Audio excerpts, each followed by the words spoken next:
Palavra de Deus no livro de Josué.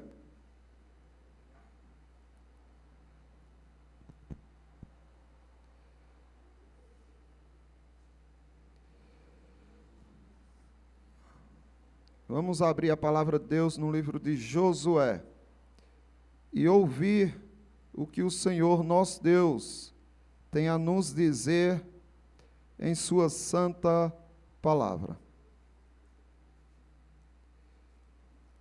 Assim diz o versículo 5 do livro de Josué. Josué capítulo 1, versículo 5.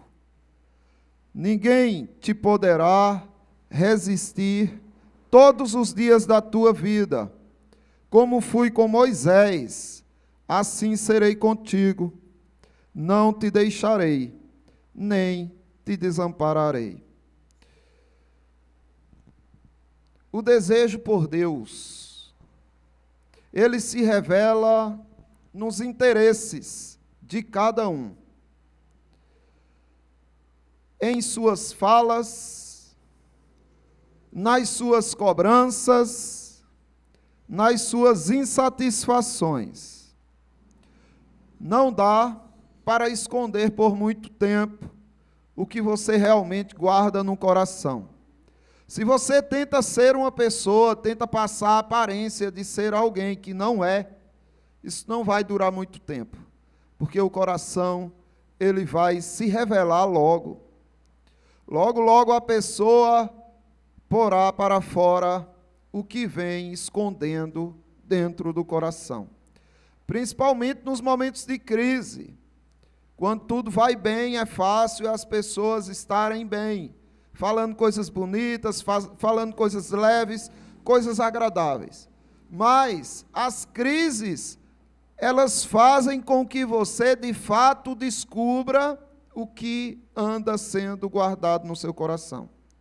Dizer que quer Deus e ficar bravo, quando não se tem as coisas deste mundo, é, no mínimo, auto-engano. As pessoas se enganam quando louvam a Deus na igreja com belíssimos hinos, declarações de amor. Porém, quando chega um momento difícil, uma situação de crise, começam a perder a cabeça, murmurar, reclamar. Será que realmente aquele amor que você declarou no culto era genuíno? Porque você está expressando o oposto agora, depois da crise.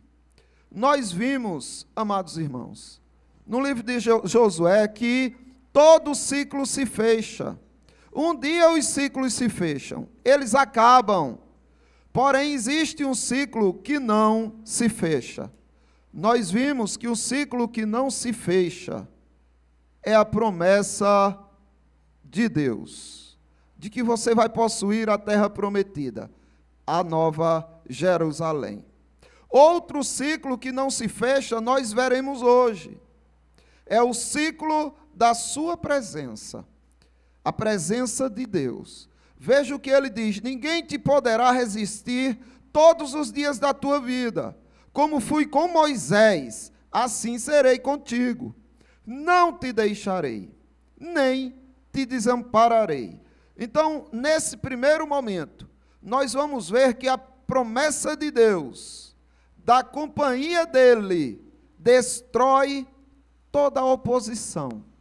Tudo que pode atrapalhar a tua vida no crescimento diante de Cristo é destruído, destroçado pela promessa da presença de Deus. Ninguém te poderá resistir todos os dias da tua vida. Essa é a promessa de Deus para aqueles a quem Ele chama, a quem Ele se entrega para que você desfrute dele. Mas, infelizmente, muitas vezes os crentes se acham sábios demais. Eu digo isso no geral, porque pessoas como Moisés mesmo, que Deus disse: olha, eu te escolhi, eu te levantei para libertar o povo, e Moisés: não, eu não. E a cada momento arranjava uma desculpa. Ah, eu sou pesado de língua. Não, Senhor, eles não vão acreditar em mim. Não, Senhor. E o Senhor ia mostrando a ele que estaria com ele, até que a ira de Deus se acende contra ele. Será que Moisés não parou para pensar? Por que ele não pensou? Se Deus está dizendo que será, quem sou eu para dizer que não será? Mas assim é o ser humano, insano, ignorante. Jeremias, por exemplo, quando Deus diz, olha, eu te escolhi desde o ventre e você vai ser levantado como profeta para derrubar, destruir nações, edificar outras e assim por diante. Moisés diz, não, Senhor, porque eu não passo de uma criança. Será que Deus não sabe, não conhece Jeremias, quer dizer? Será que Jeremias não parou para pensar por que ele não imaginou? Bem, se é Deus que está dizendo, por menos que eu possa fazer e por menor que eu seja, ele está dizendo, então eu vou. Por que não pensam assim?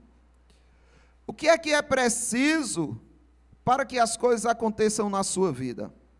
Só precisa de uma coisa: você seguir em frente. Você parar com a incredulidade, com as dúvidas, eu acho que eu não consigo, eu não vou fazer isso porque não vai dar certo.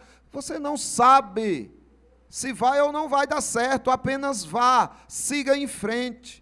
Sem olhar para os lados, apenas siga em frente.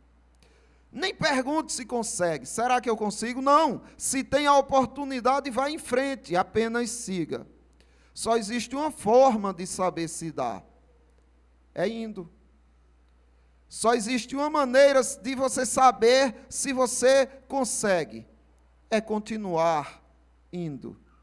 Pois aqui o Senhor Deus está dizendo a Josué que seria com ele. Josué estava temeroso. Deus está trabalhando na fé, na confiança de Josué. Ele estava inseguro, com medo. Porém, Deus está garantindo, Josué, não tem Moisés, a quem você admirava tanto, a quem você estimava tanto, que era servo e seguia, após Josué. A partir de agora, eu serei com você. Da mesma forma que eu fui com Moisés, eu serei com você. Mas veja só, as declarações não impressionam a Deus. Deus não fica impressionado com as belíssimas declarações que você expressa diante dele. Ah, Senhor, eu te amo, eu te adoro, eu te sirvo, eu te sigo por onde quer que o Senhor vá. Deus não se impressiona com isso, porque se você observar, o povo de Israel, quando saiu do Egito, tinha grandiosos e preciosos louvores a oferecer ao Senhor. Em Êxodo capítulo 15, por exemplo, versículo 1 e 2. Quando eles escapam da fúria de Faraó, eles veem o mar tragando Faraó e os seus exércitos. Observe, Moisés entoa um cântico ao Senhor. E os filhos de Israel entoaram este cântico ao Senhor. E disseram, cantarei ao Senhor, porque triunfou gloriosamente. Lançou no mar o cavalo e o seu cavaleiro. O Senhor é a minha força e o meu cântico. Ele me foi por salvação. Este é o meu Deus, portanto, eu o louvarei. Ele é o Deus do meu pai, por isso o exaltarei. Que declarações, hein, irmãos? Pois Deus conhece o coração das pessoas e sabe quando é que os corações das pessoas se expressam como realmente são. Não é quando o livramento vem, não.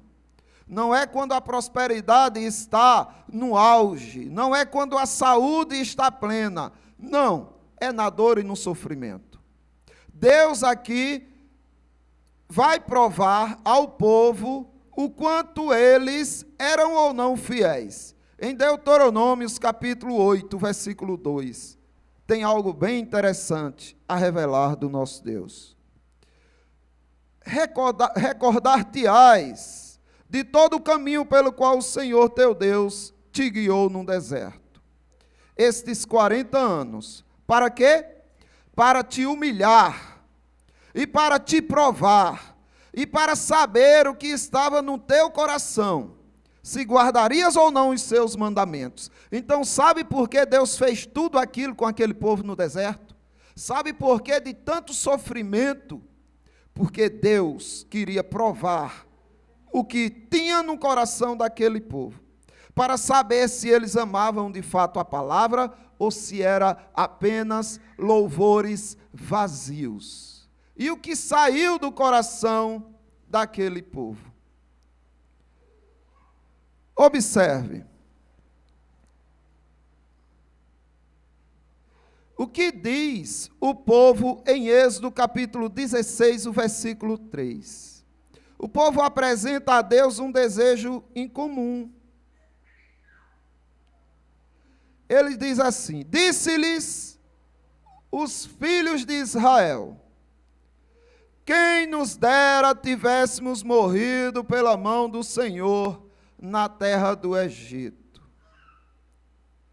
quando estávamos sentados junto às panelas de carne e comíamos pão a fartar, pois nos trouxestes a este deserto para matardes de fome toda esta multidão. É verdade isso? O povo comia carne à vontade, viviam como príncipes no Egito. Será que eles esqueceram o quão Faraó era terrível com eles?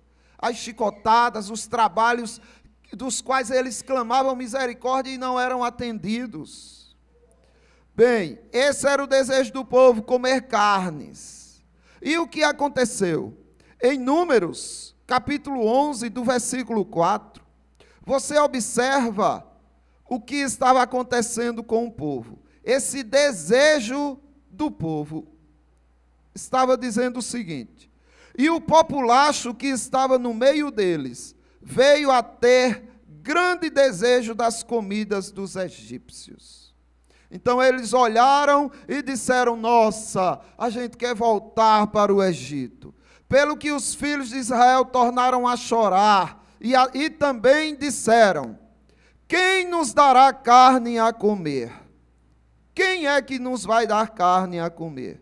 Lembramo-nos dos peixes que no Egito comíamos de graça, dos pepinos, dos melões, dos alhos silvestres, das cebolas e dos alhos. Comiam de graça.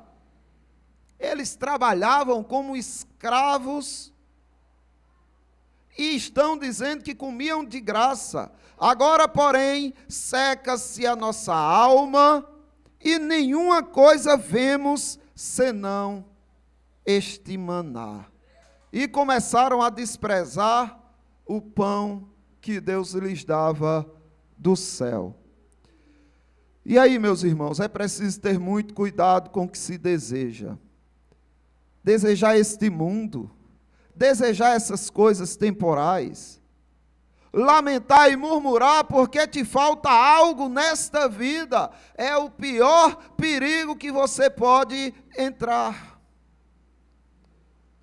Veja só o que aconteceu com esse povo, agora em Números, capítulo 11, do 31 ao 34, veja o que aconteceu com esse povo.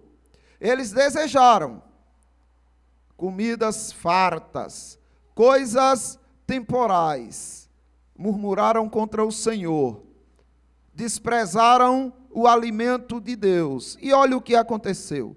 Números capítulo 11, do 31.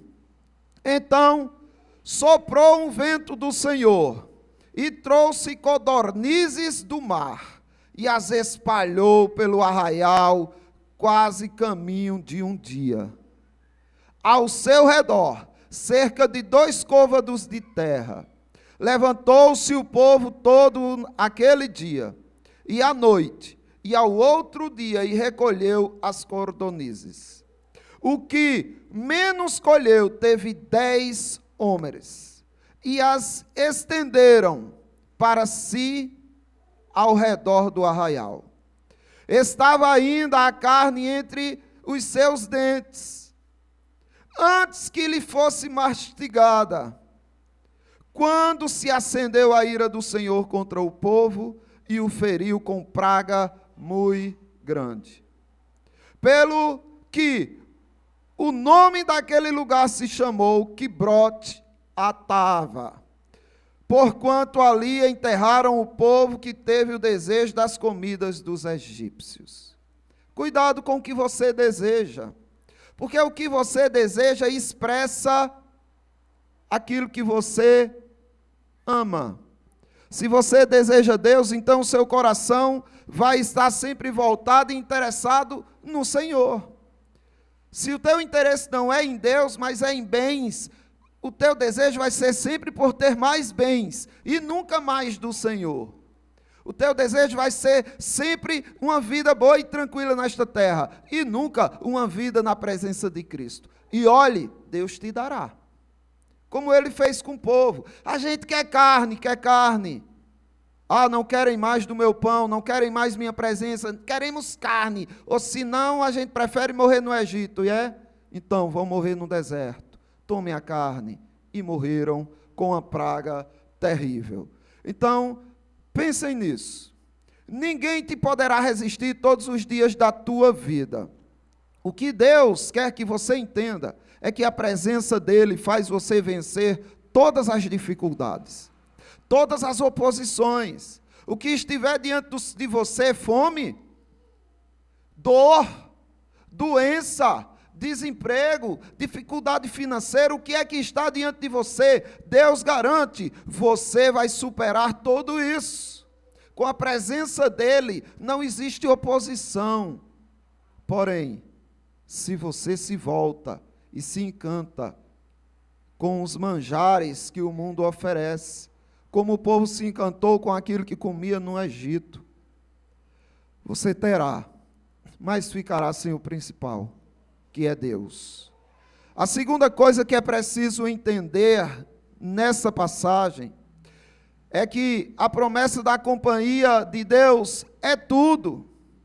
A promessa da companhia de Deus faz você vencer todos os problemas, e superá-los, e suportá-los. Mas a promessa da companhia de Deus também é só o que você precisa. É tudo. Observe o que ele diz: como fui com Moisés, assim serei contigo. Não te deixarei, nem te desampararei. Me diga, existe promessa melhor do que essa? Do Deus eterno, altíssimo, que está acima de toda a glória, que não precisava se preocupar com esse povo mortal e pecador. Existe promessa melhor do que essa dele dizer: olha, do mesmo jeito que eu fui com Moisés, eu serei contigo, não te deixarei, nem te desampararei. Ah, mas isso foi para Josué? Não foi. Isso é para você que crê também. O próprio Cristo disse, antes de subir às alturas: eis que eu estarei convosco todos os dias, até a consumação dos séculos. Se você crê e em fé fizer, de uma coisa certa, você não vai ser mais o mesmo. Se você olha para o que precisa ser enfrentado e diz: ah, contigo eu consigo, Senhor. Eu estando contigo, eu enfrento, Senhor. Eu suporto, Senhor. Pode ter certeza, ainda que você não conquiste, que não esteja no plano de Deus você conquistar. Mas de uma coisa é certa, você não é mais o mesmo. Você não só conhecerá mais a si mesmo, o que estava dentro do teu coração, quanto você conhecerá também mais a Deus. Houve um dia em que os discípulos quiseram estar com Jesus. Eles não queriam sair de perto de Jesus. O que eles não imaginavam é que, para estar de fato com Jesus, eles precisavam perder Jesus. Eles precisavam ir para longe de Jesus. Se eles quisessem estar pertinho de Jesus, de fato, o que eles precisariam era estar longe de Jesus. Tinham duas coisas que eles estavam para conhecer. a si mesmos e a Jesus Cristo, sobre a ignorância de não conhecerem de fato Jesus e a ignorância de não conhecerem de fato a eles mesmos. E Jesus queria se fazer conhecido, mas para Jesus fazer conhecido a eles, eles precisavam perder Jesus, se distanciar de Jesus. E a ocasião foi esta, no Evangelho segundo Mateus, capítulo 14. Vamos analisar bem direitinho essa situação, aonde a presença de Jesus estava com eles, mas eles precisavam de mais, muito mais a respeito de Jesus. Logo a seguir, compeliu Jesus os discípulos, capítulo 14 de Mateus, versículo 22. Compeliu Jesus os discípulos a embarcar e a passar diante dele para o outro lado, enquanto ele despedia as multidões. Então Jesus Cristo compeliu os discípulos a irem sozinhos para o mar. Os discípulos não queriam, mas Jesus Cristo forçou, Jesus Cristo obrigou eles a irem. E despedido das multidões, subiu para o monte a fim de orar sozinho. E caindo a tarde, lá estava ele só. Entretanto, o barco já estava longe, a muitos estádios da terra, açoitados pelas ondas, porque o vento era contrário. Veja que situação. Eles não queriam ir. Jesus Cristo força, obriga eles a saírem sozinhos. E o vento começa a bater. Imagina o que eles não pensaram ou disseram.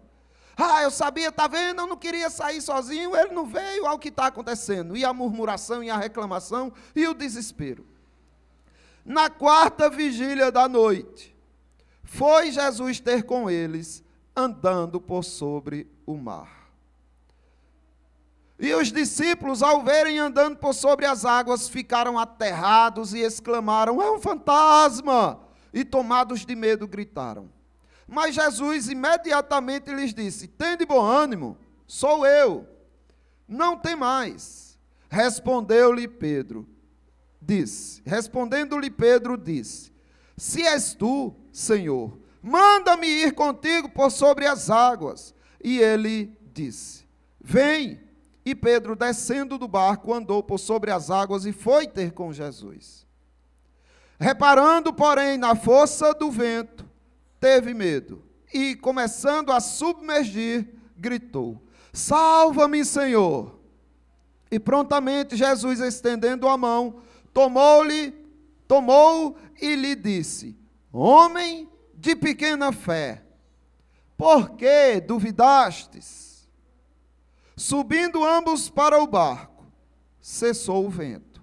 E os que estavam no barco o adoraram, dizendo, verdadeiramente és filho de Deus. Sabe o que aconteceu aqui?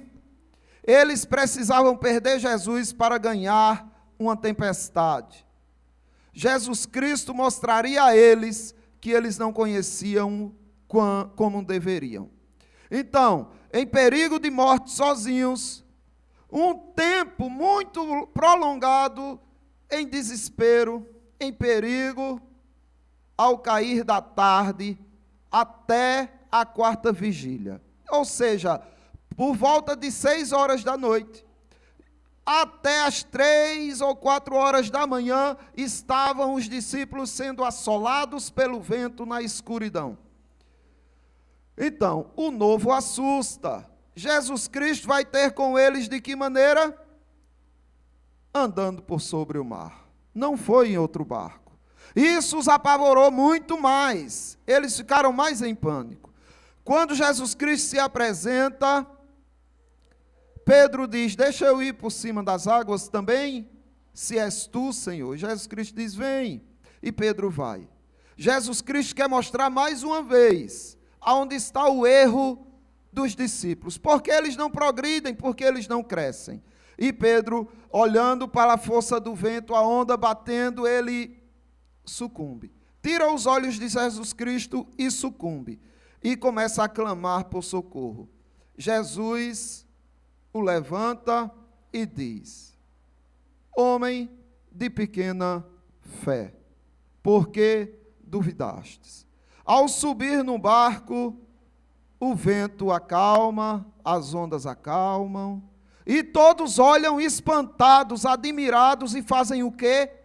Adoram e dizem: verdadeiramente, és o Filho do Deus vivo. Agora eles tinham Jesus Cristo, de fato. Agora eles tinham muito mais de Cristo, mas para terem mais de Cristo, eles precisaram passar por tudo aquilo. Não é o fato de você estar passando por problemas, dificuldades, aflições, que prova a ausência de Deus na vida de vocês, não. Pelo contrário, isso daí é prova da presença de Deus na vida de vocês, porque Deus promete que ninguém poderá resistir você todos os dias da sua vida. Por quê? Porque Ele estará com você. Nem mesmo uma poderosa tempestade poderia separar você de Cristo. Então, lhe disse Moisés, olha só, o que estava no coração de Moisés. O povo sempre dando trabalho, dificuldade, Moisés sofrendo. Quando Moisés tem a oportunidade de estar na presença de Deus, ele diz: se a tua presença não vai comigo, não nos faça subir deste lugar. Êxodo 33, 15. Se o Senhor não vai conosco, então não dou mais um passo. Por favor, não peça para que a gente dê mais um passo. Não diga para a gente sair desse lugar. Porque a gente só quer sair se o Senhor for conosco. E Abraão, o pai da fé, qual era o interesse dele? O que estava no coração de Abraão? O que era que ele queria? Observe. E disse: Senhor meu, se acho mercê em tua presença, rogo-te que não passes do teu servo. Gênesis 18, 3. Então, Abraão só queria uma coisa: que Deus permanecesse presente na vida dele.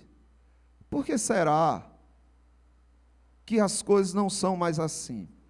Porque quando você vê os crentes passando por aflição, por dificuldades, a grande maioria vive abatido, estressado, ansioso, deprimido.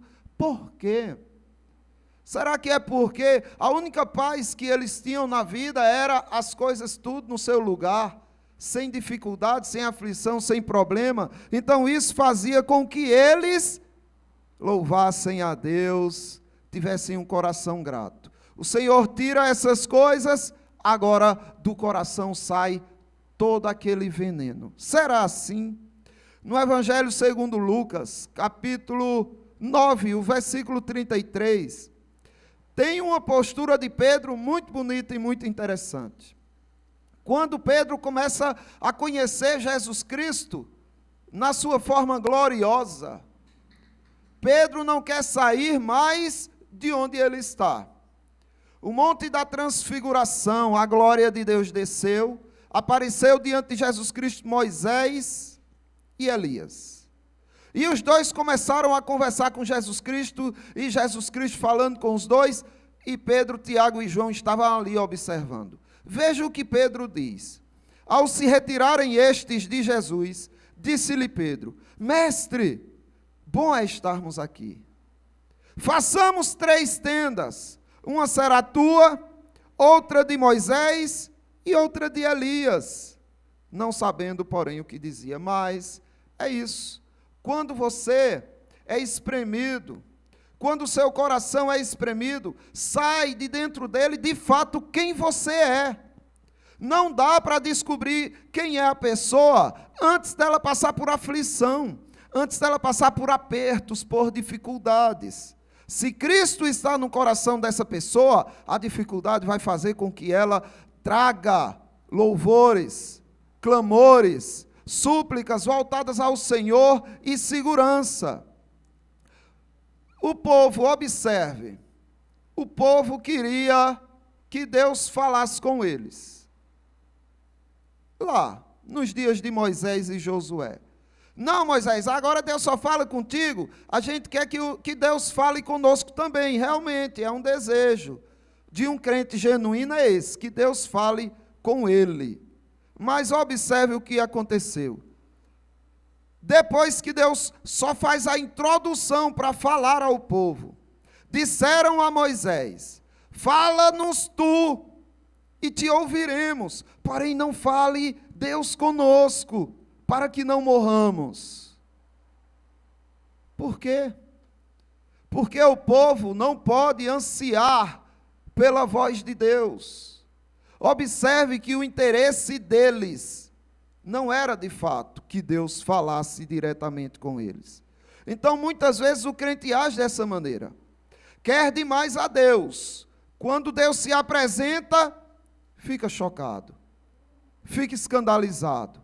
Não entende o porquê aquilo está acontecendo, não entende o que está passando.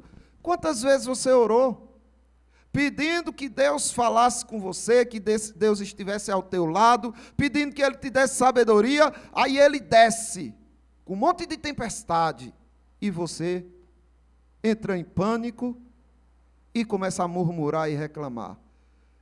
Isaías, quando ele se deparou com o Senhor, ele disse: ai de mim, estou perdido, porque sou homem de lábios impuros, e habito no meio de um povo de impuros lábios, e os meus olhos viram o Rei, o Senhor dos exércitos. Tremeu diante do Senhor. Essa é uma boa postura, porém, é para desejar continuar com o Senhor. Porque depois que o Senhor o purificou, e que ele ouve a Santíssima Trindade dizer: quem há de ir por nós? A quem enviaremos? Ele disse: eis-me aqui, Senhor, envia-me a mim. Esse é o desejo genuíno que sai de um coração contrito. Assim, o povo precisa despertar. E você precisa se lembrar: o seu desejo por Deus, ele vai se revelar em algum momento, se é genuíno ou não. A aflição vai espremer o seu coração, e do coração vai sair de fato quem você é. Suas falas, seu comportamento, suas cobranças, suas insatisfações vão revelar de fato quem você ama. Se você ama esse mundo, ou se você ama a presença de Deus. Porque se quando você abre a boca para reclamar é porque você é pecador e quer deixar de ser pecador porque você quer se aproximar mais de Deus, que bom. Se quando você abre a boca para reclamar é porque perdeu o dia do culto, perdeu o dia de estudo, perdeu o dia de oração na igreja, se você perdeu algo que pertence ao Senhor e você reclama consigo mesmo por causa disso, então sim, no seu coração são reclamações genuínas que expressam o seu amor ao Senhor. Mas se suas reclamações forem devido ao fato de que as coisas não estão indo tão bem para você, isso só expressa o apego que você tem a este mundo. Por isso, meus irmãos, eu concluo dizendo a vocês: Deus, Ele criou um ciclo com seu povo. Esse ciclo não se fecha. É a presença dele no meio do seu povo. Tudo o que ele faz, cada detalhe que acontece na vida de vocês, tem o propósito de fazer Deus mais conhecido a vocês. Tem o propósito de fazer com que vocês se conheçam cada vez mais. Então não reclamem do agir de Deus na vida de vocês.